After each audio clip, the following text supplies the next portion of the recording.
राधा ने आपको बुलाया है। पर आज गणेश चतुर्थी है और मुझे श्री गणेश का श्राप है कि मुझ पर दृष्टि डालने वाले को झूठे लांछन सहने पड़ेंगे। यदि आपने या श्री राधा ने मुझे देखा तो आप पर श्राप लगेगा। जानता हूं मैं चंद्रदेव, परंतु आज प्रेम के लिए, मेरी राधा के लिए कर्म करना आवश्यक है। कभी कभी प्रेम के लिए बिना परिणाम की चिंता किए कर्म करनी चाहिए। ठीक है प्रभु, पर आप पर अपयश हो ये श्राप मैं आपको कैसे दे सकता हूँ? श्री गणेश का श्राप मैं झुठला नहीं सकता, इसलिए स्वयं इसके प्रकोप को मैं झेलूंगा। आप पर अपयश आने नहीं दूंगा। नहीं चंद्रदेव, आप केवल अपना कर्म कीजिए। श्राप मैं सह लूंगा। नहीं प्रभु, आपको श्रापित करने का पाप मैं नहीं कर सकता।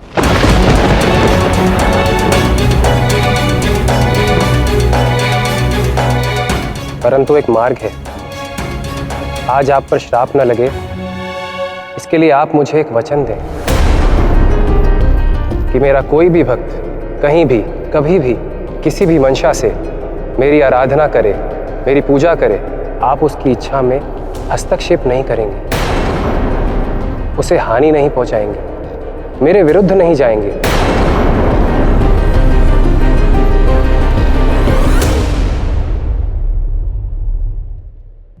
तथास्तु।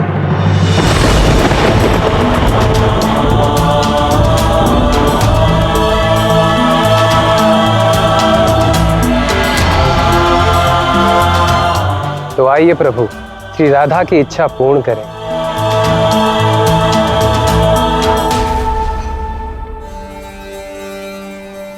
क्या हुआ, चंद्रमा नहीं ला पाए? ऐसे कैसे राधे? तनिक दृष्टि उठा के ऊपर तो देखो, चंद्रमा स्वयं तुम्हारे पास आ रहा है।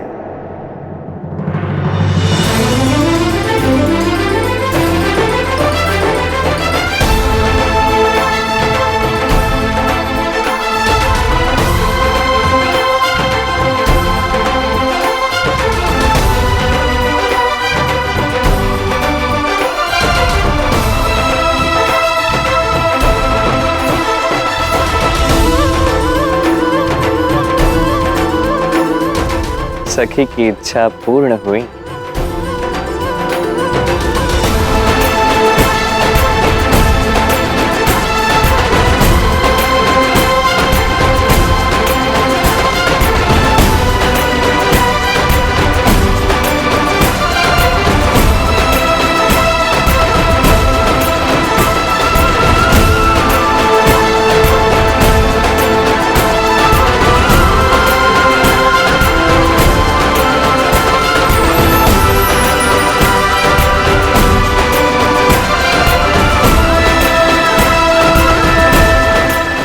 तुमने कर दिखाया कृष्ण, पर कैसे?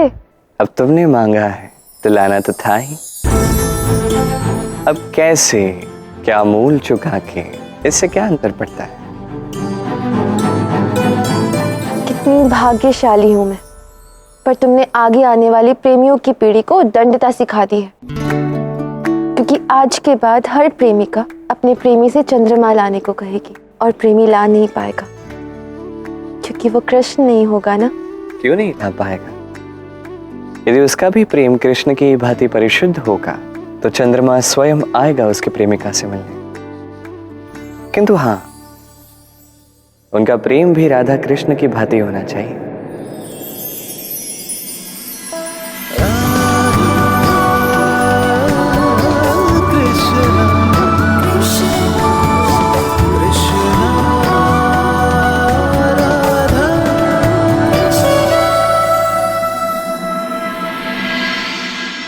कुछ ऐसे ही सुख के अश्रु तुम्हारे नेत्रों में तब भी थे राधे, तुम्हें चंद्रमा जो मिला था। कितनी भाग्यशाली हो कि तुमने इतना बड़ा संकट उठाया केवल मेरे लिए। तुम्हारी प्रसन्नता ही मेरे हर कर्म का कारण है राधा।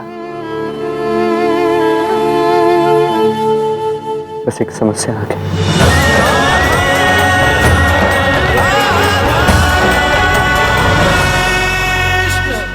एक भूल हो गई, एक गणना में दोष रह गया।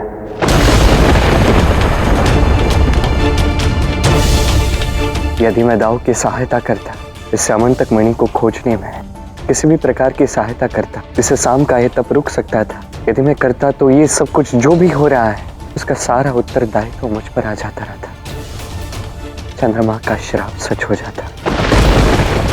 हाँ किंतु ये तो उचित ही हुआ ना कान्हा कि तुम्हें श्राप नहीं लगा। यही तो भूल हुई ना था।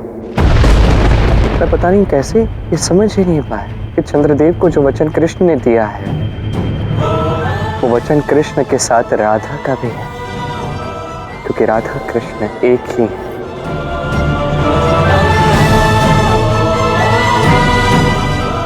इसलिए जब राधा ने शाम का विरोध किया और शाम ने चंद्रमा की तपस्या आरंभ की, तब ये वचन टूट गया और ये सारा दोष, सारा आरोप राधा पर आने लगा। शाम पर सभी अंधविश्वास कर रहे हैं और ये श्राप राधा पर आया, जबकि वो इसकी भागी भी नहीं है।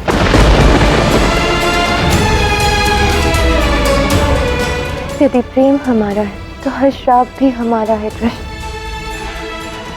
चंद्रमा मेरे लिए ही तो लाए थे ना तुम, तो ये श्राप तुम्हारा कैसे हुआ?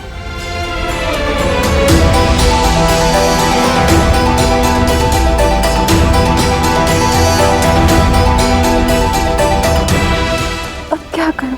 चंद्रमा का श्राप तो है ही, और नारायण भी कह रहे हैं कि सच्ची भक्ति होगी तो ही वो सहायता कर पाएंगे। क्या मेरी भक्ति सच्ची नहीं? बस तुम्हारी भक्ति का आधार भय है राधा। तुम भयभीत हो द्वारका के लिए, कृष्ण के लिए, हर एक व्यक्ति के लिए जिससे तुम प्रेम करती हो। और भक्ति का आधार तो सदैव प्रेम ही होता है। राधा भी केवल प्रेम ही है। बस इतना स्मरण रखना और आगे बढ़ना। ठान लेना ये बात कि जैसा प्रेम तुम कृष्ण से करती हो वैसा ही प्रेम तुम्हें इस द्वारका से करना है। और तब देखना तुम्हारे इस समस्या का हल स्वयं तुम्हारे पास आएगा। ठीक कहा कृष्ण, अब जो भी करूंगी प्रेम से ही करूंगी।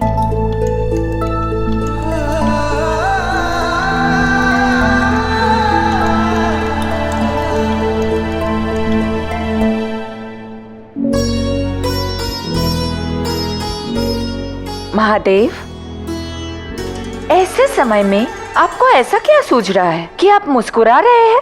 इसमें मेरा कोई दोष नहीं। तुम्हारे भाई की लीलाएं ही कुछ ऐसी हैं कि उन्हें देखकर अधरों पर मुस्कान स्वयं ही आ जाती है। अब देखो ना, राधा जी के कहने पर श्री कृष्ण धरती पर चांद ले आए। कृष्ण चंद्रमा तो ले आए राधा के लिए, किंतु अभी तक उनकी सहायता नहीं की, नहीं ये बताया कि इस समस्या से कैसे निकले। ये सहायता ही तो है। श्री कृष्ण ने राधा को सब कुछ बता दिया, परंतु अब कर्म तो स्वयं राधा को ही करना होगा। अच्छा, ये भी भला कोई सहायता हुई? इस प्रकार की सहायता तो कोई देवता भी कर सकता था। यदि राधा मुझसे आग्रह करती तो मैं भी राधा के लिए इतनी सहायता तो कर ही सकती थी। कहे तो तुम उचित रही हो, परंतु यदि मेरी स्मरण शक्ति उचित है तो राधा तुम्हारी भी तो सखी है ना। अब यदि तुम्हारी सखी ने तुमसे सहायता का आग्रह नहीं भी किया तो भी तुम तो उसकी सहायता कर सकती थी ना। देवी राधा मनुष्य रूप में है और मैं बिना बुलाए पृथ्वीलोक नहीं जा सकती।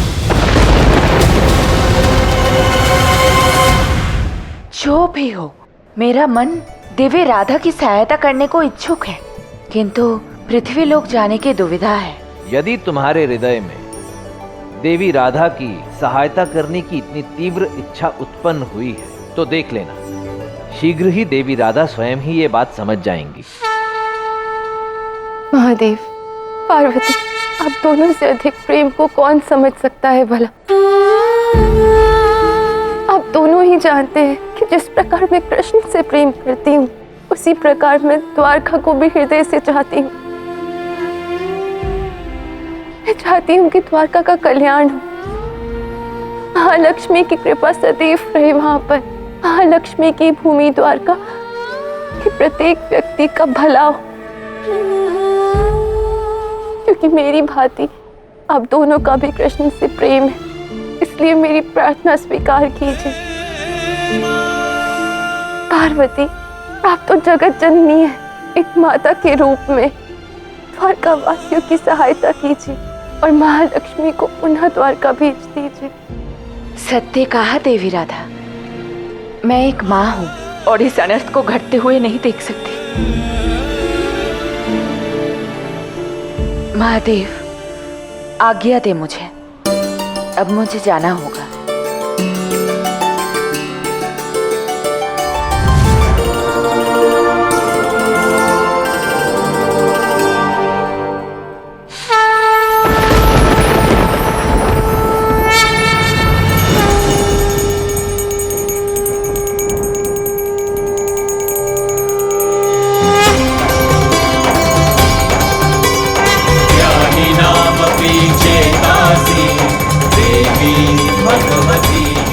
देवी, आपने मेरी प्रार्थना सुन ली। तुम्हारा आग्रह तो मैं टाल नहीं सकी। जब तुमने मुझसे ये कहा कि मैं एक माँ की भांति द्वारका की सहायता करूं, तो मुझे तो आना ही था। इस सब का प्रारंभ गणेश से हुआ था, तो ये विघ्न वही हटाएगा।